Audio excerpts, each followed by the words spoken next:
शुक्लां ब्रह्मविचारसारपरमामाद्यां जगद्व्यापिनीं वीणापुस्तकधारिणीमभयदां जाड्यान्धकारापगां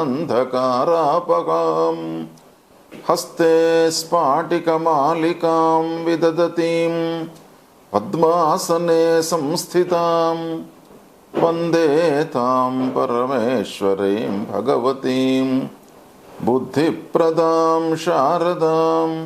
श्री महागणाधिपतये नमः। श्री महासरस्वत्यै नमः। श्री गुरुभ्यो नमः। నవగ్రహాలు మనిషి పైన వాటి యొక్క సంచారము చాలా ప్రభావాన్ని చూపిస్తుంది.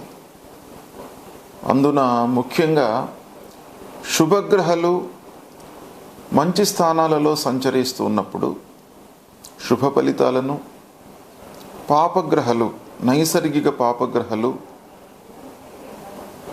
సంచరిస్తున్నటువంటి సమయంలో మానవుడి పైన దుష్ప్రభావము, ప్రతికూల ఫలితాలను ఇస్తాయి.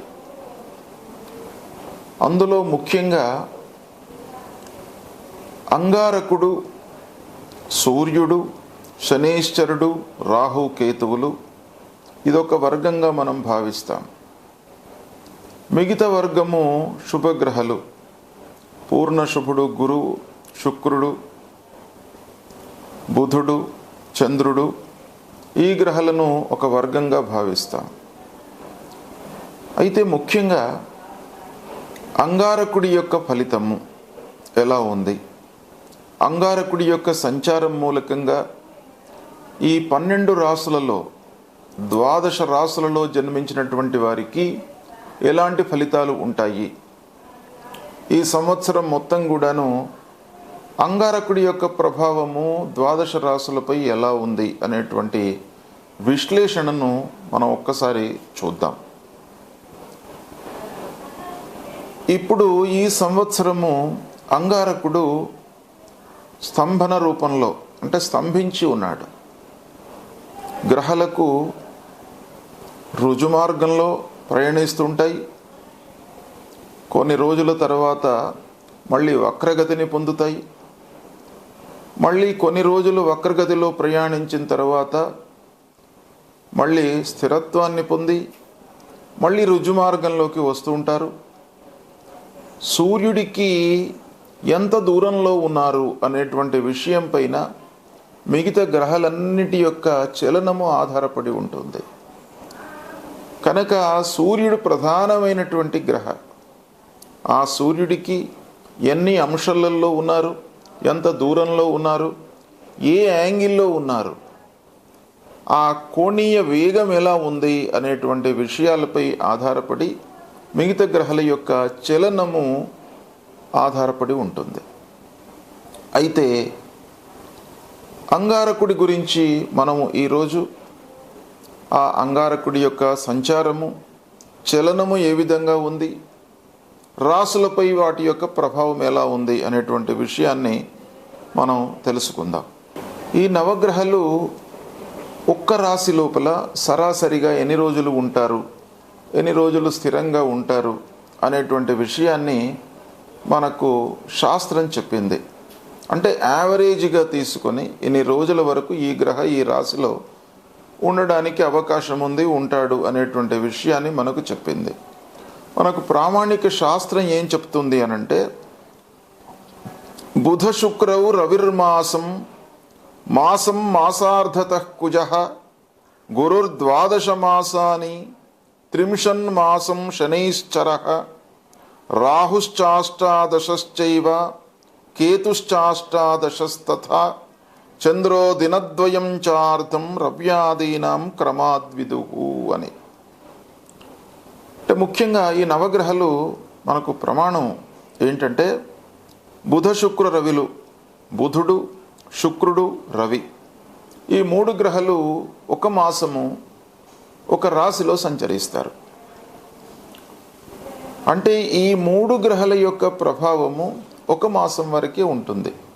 మళ్ళీ ఆ మాసం తర్వాత, ఆ నెల తర్వాత వేరే రాశిలోకి వెళ్ళిపోతారు కనుక వారి యొక్క ప్రభావము ముఖ్యంగా మాస ఫలితాలపై ఎక్కువగా మనకు ప్రభావం చూపిస్తాయి. ఇక మాసం మాసార్ధత కుజః,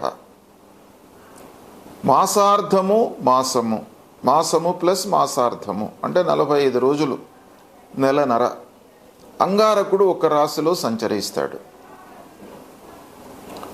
గురుర్ద్వాదశ మాసాని, గురువు 12 నెలలు ఒక రాశిలో సంచరిస్తాడు. కాబట్టి గురువు యొక్క ప్రభావం ఎక్కువ ఉంటుంది. 12 నెలలు కూడాను ఒక రాశిలో సంచరిస్తాడు గనక గురువు యొక్క ప్రభావం ఎక్కువ ఉంటుంది. అందున గురువు పూర్ణ శుభగ్రహం గనక ఆ గురువు యొక్క ప్రభావము అత్యంత ఫలదాయకంగా ఉంటుంది మానవుడి పైన. 30 మాసం శనైశ్చర, 30 నెలలు, 30 నెలలు శనైశ్చరుడు, శని భగవానుడు ఒక రాశిలో సంచరిస్తాడు. 30 నెలలు అనంటే 2.5 సంవత్సరాలు. 2.5 సంవత్సరాలు ఒక రాశిలో శనైశ్చరుడు సంచరిస్తాడు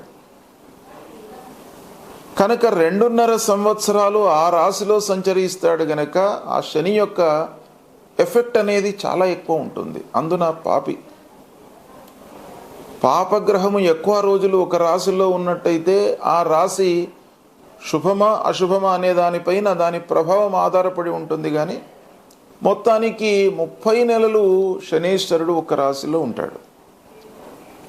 అదేవిధంగా రాహువు అష్టాదశశ్చైవ అంటే 18 నెలలు ఒక రాశిలో ఉంటాడు, అంటే సంవత్సరన్నర ఒక రాశిలో ఉంటాడు. కేతువు కూడాను 18 నెలలు ఉంటాడు ఒక రాశిలో. చంద్రుడు 2.5 రోజులు ఒక రాశిలో ఉంటాడు. ఈ విధంగా మనకు ప్రమాణం చెప్పబడి ఉంది. కనుక ముఖ్యంగా మానవుడి పైన ప్రభావం చూయించేటువంటి గ్రహాలు గురువు, శని, రాహువు, కేతువులు. దాని తరువాత అంగారకుడు ముఖ్యంగా ప్రభావాన్ని చూయిస్తాడు.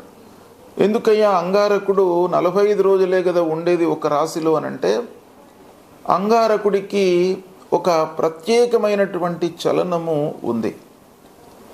అంగారకుడు ఎక్కువ రోజులు ఒక రాశిలో స్తంభన రూపంలో ఉంటాడు. అంటే మనకు ప్రామాణికంగా 45 రోజులు చెప్పబడి ఉంది. అయితే ఈ సంవత్సరము అంగారకుడు 26 ఆగస్టు 2024 నుండి 20 అక్టోబర్ 2024 వరకు మిథున రాశిలో సంచరిస్తున్నాడు. అంటే 54 రోజులు ఉంటున్నాడు ఈ రాశిలో. రుజు మార్గంలో 54 రోజులు ఉంటున్నాడు. దాని తర్వాత 20 అక్టోబర్ 2024 నుండి 21 జనవరి 2025 వరకు కర్కాటక రాశిలో ప్రవేశించి కర్కాటక రాశిలో ప్రయాణిస్తున్నాడు. అంటే ఇక్కడ 3 మాసాల 1 నెల అంటే 91 రోజులు ఈ రాశిలో ఉంటున్నాడు, కర్కాటక రాశిలో ఉంటున్నాడు. ఈ కర్కాటక రాశిలో సంచరిస్తున్నటువంటి సమయం లోపల 7 డిసెంబర్ రోజున వక్రిస్తున్నాడు. వక్రించడం అంటే మళ్ళీ వక్రగతి వెనక్కి నడుస్తున్నాడు అన్నమాట.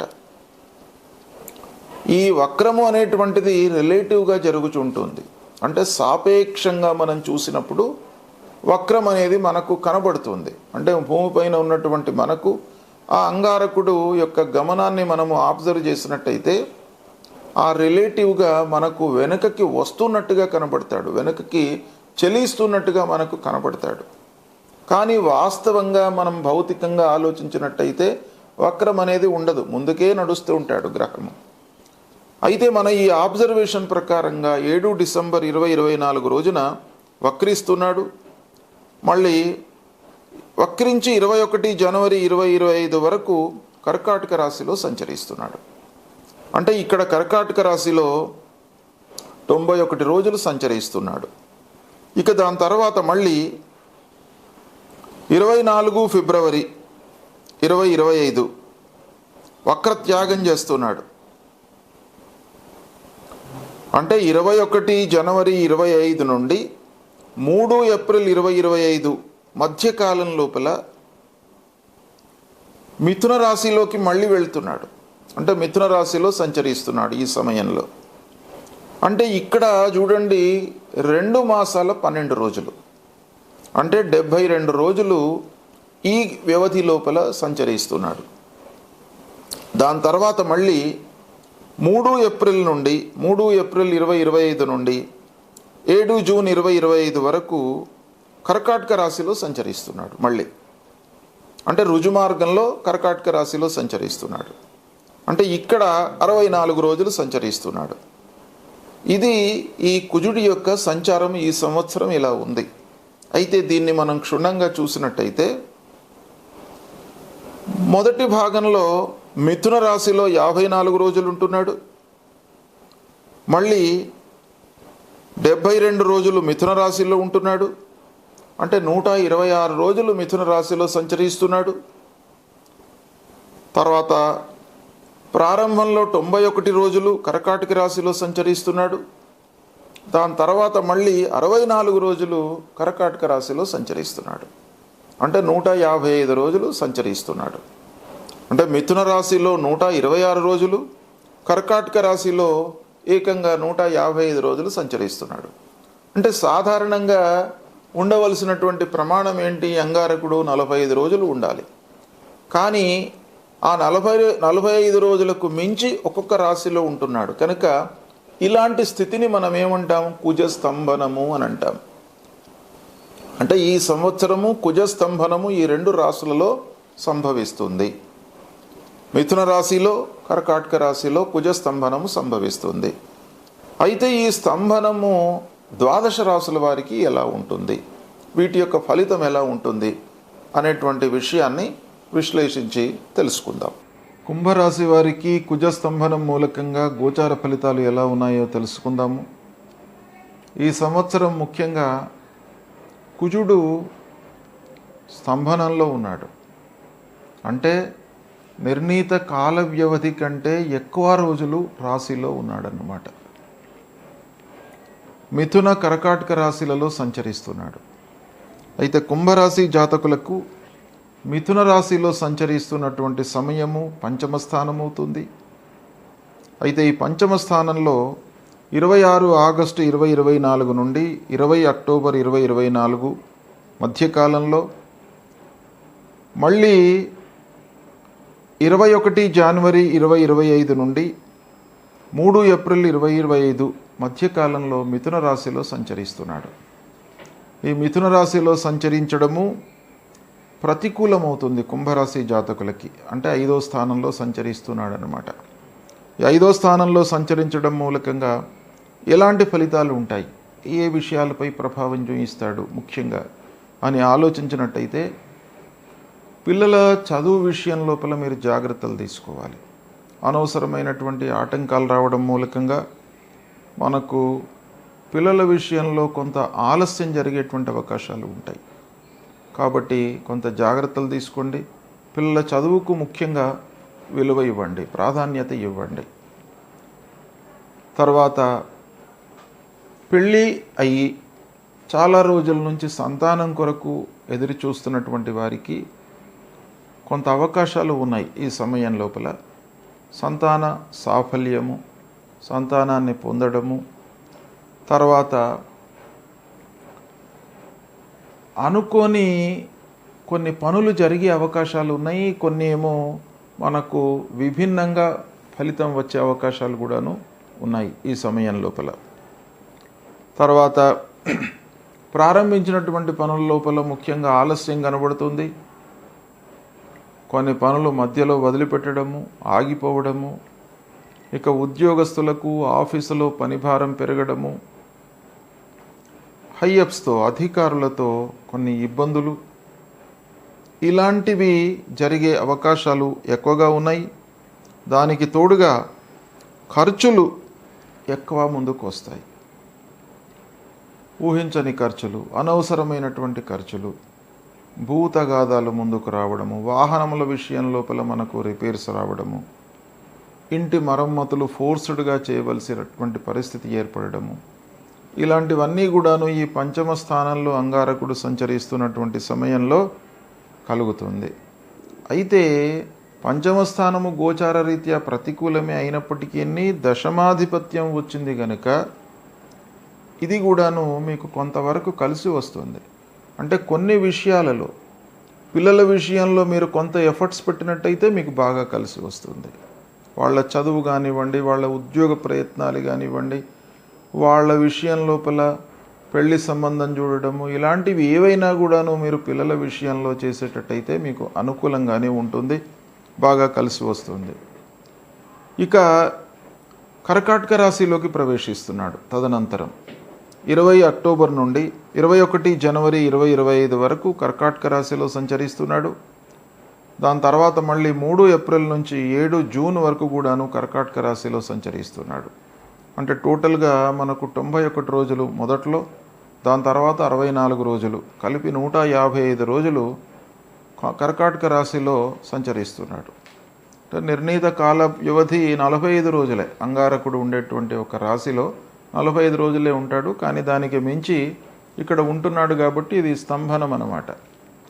దీని మూలకంగా మనకు పాపి ఎక్కువ రోజులు ఒక రాశిలో ఉన్నప్పుడు మనకు అనర్థాలే ఎక్కువగా ఉంటాయి.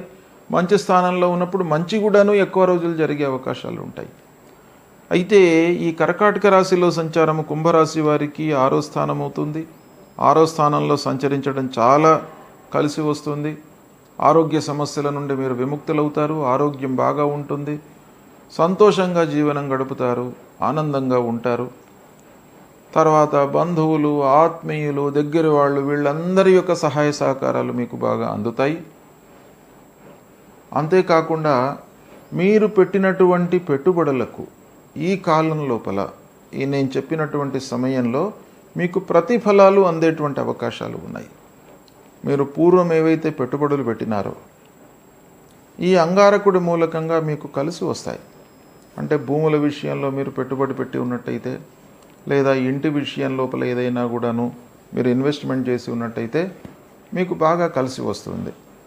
దీన్ని సద్వినియోగపరుచుకున్నట్టయితే మీకు కుంభరాశి వారికి మిగతా గ్రహస్థితి ఎలా ఉన్నానో ఒక పక్కన అంగారకుడు మీకు ఈ కర్కాటక రాశి సంచారము మీకు బాగా కలిసి వస్తుంది. దాన్ని ఉపయోగించుకున్నట్టయితే మీకు అద్భుతాలు జరుగుతాయి. మిగతా గ్రహాల యొక్క ఎఫెక్ట్ కూడాను ఉన్నప్పటికీ అంగారకుడు ప్రత్యేకంగా కొన్ని విషయాలలో, కొన్ని కార్నర్స్లో మీకు మంచి ఫలితాన్ని ఇస్తాడు. అది సద్వినియోగపరచుకోండి. ఇక పంచమ స్థానంలో సంచరిస్తున్న సమయంలో కలిగేటువంటి ఫలితాలకు పరిహారం కూడాను మీరు సుబ్రహ్మణ్య స్వామి దేవాలయానికి వెళ్ళండి. సుబ్రహ్మణ్య స్వామిని అర్చించండి, అభిషేకం చేయండి సుబ్రహ్మణ్య స్వామికి.